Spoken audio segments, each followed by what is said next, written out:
there everyone, I'm Mindy Egan and welcome to our introduction and inspiration video for the Hero Arts September 2023 My Monthly Hero Classic and Premium Kit. In the video today, I will walk you through the contents of each kit and share inspiration from the creative team.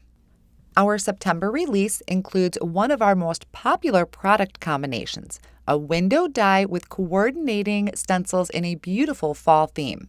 The classic kit includes Fall Messages 4x6 clear stamp set, 3 color layering stencils, coordinating fall window die, 4 core ink cubes, 8 clear card panels, and a unicorn lacquer pen. The premium kit includes everything I listed in the classic plus Autumn Critters 4x6 clear stamp set, 10 coordinating frame cuts, 6 leaf fancy dies, contour ink, and 2 sheets of bronze glitter paper.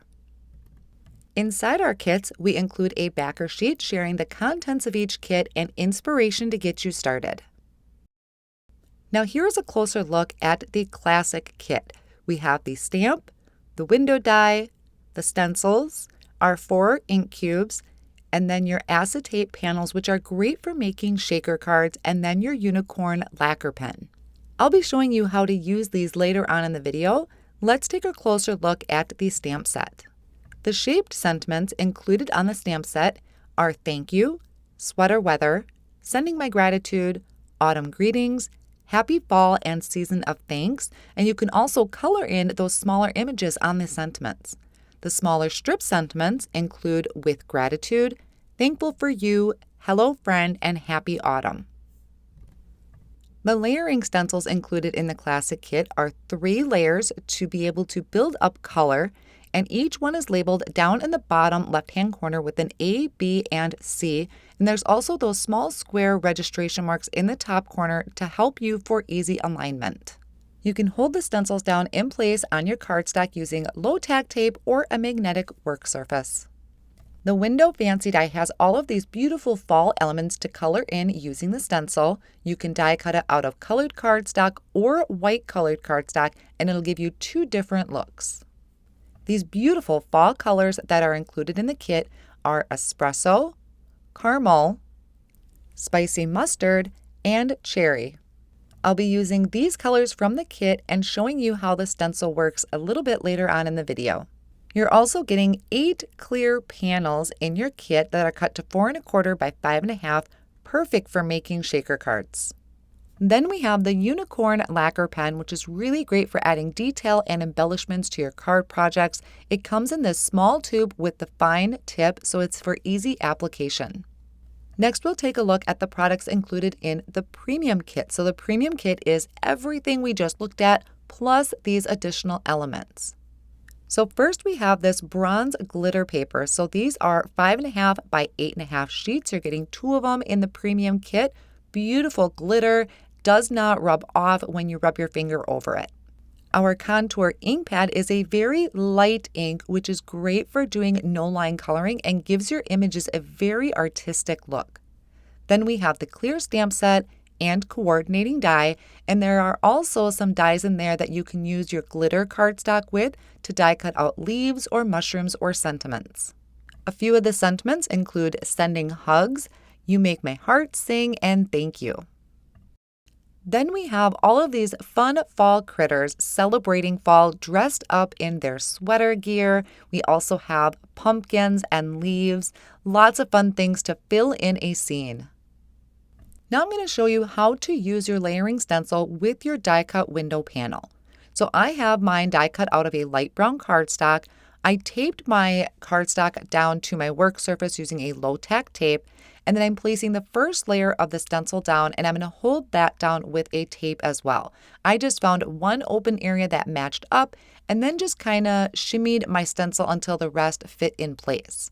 Now I am using mini blending brushes to ink blend my color on. I started with caramel ink going all the way around. Sometimes I'm applying light pressure, other times I apply a little bit more pressure depending on the intensity of the color that I want. Now, still on that same first layer of the stencil, I'm coming in with spicy mustard to add a bit of that bright yellow. And then I'm going to come in with cherry.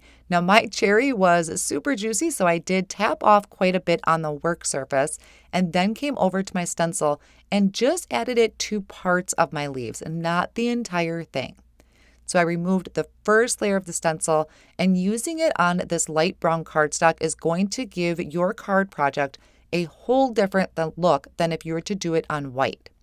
So same thing, I placed the second layer of the stencil over my die cut panel, and now I'm coming in with espresso ink, and I'm adding that really dark brown over the veins of the leaves, over my acorn, and adding it to just some of the regular leaf parts too to add a little bit of that contrast.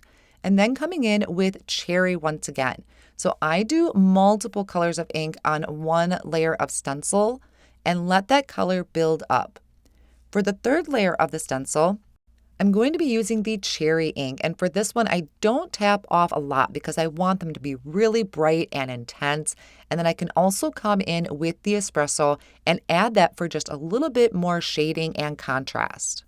Then I can remove this last layer and it's going to complete our card front. For all of my stencils, you can either wash them in a sink, you can use your Hero Arts stamp cleaner, or you can spritz them with rubbing alcohol to clean your ink off. Now I can remove my Post-it tape that was holding my cardstock down, and I just placed a piece of white cardstock behind there so it let the colors really pop off of the background.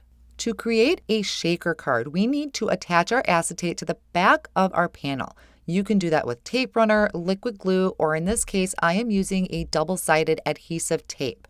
So I'm going to remove the backing. I place that tape all the way around to the edges, and then placing my acetate panel over the top, really pushing down to make sure it is sealed into my adhesive.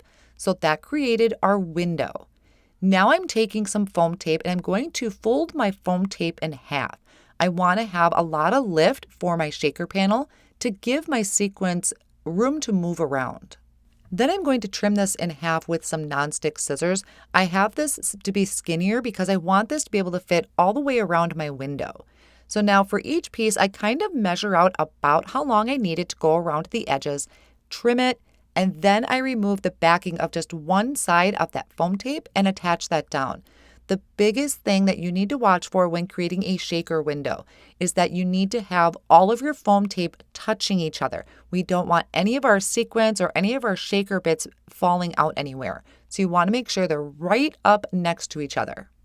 This is creating our well for our shaker bits. Once I have that complete, our edges that are facing the inside of our well are sticky. So I am taking an anti-static powder tool, whatever you use when you are heat embossing. I'm going to go along the edges, the inside edges of that foam tape to help remove some of the stickiness. Now, one thing I have found helpful is taking some Post-it tape and placing it onto some corners to secure my cardstock down to my work surface. And I'll explain why in a moment. Now I'm bringing in just a mix of sequins from Hero Arts, filling in my panel, and you want to make sure that none of these are stacked up on top of each other. Otherwise, our shaker won't shake. Now I'm going to remove the backing of my foam tape, and this is where having my corners taped down is really helpful. When we start removing the backing, cardstock likes to try and bend, and this is going to keep it flat. Then I just took my ink blended panel, placed it over my exposed adhesive, and now I have a beautiful shaker card. And you could do any type of background that you want behind your window. I happen to just do a really quick ink blend, but you could do stamping with any of the bold print stamps. Now here I'm bringing in that unicorn lacquer pen, and this is great for adding in little dots to our mushrooms to help embellish them.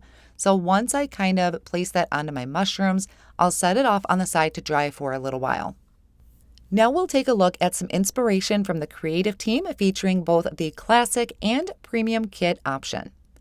We are also having a blog hop celebrating the release, packed with even more inspiration from the creative team and special guests. You can find that inspiration and pick up your kit today over at heroarts.com. These kits are limited in quantity, so once they sell out, they are gone and not restocked. Become a subscriber today to guarantee a kit, receive special discounts, and free shipping on your kit. Plus, sign up for our Hero Arts Rewards program to earn even more discounts and special offers. Thank you so much for spending time with us today, and we cannot wait to see your fall projects featuring the My Monthly Hero Kit for September 2023.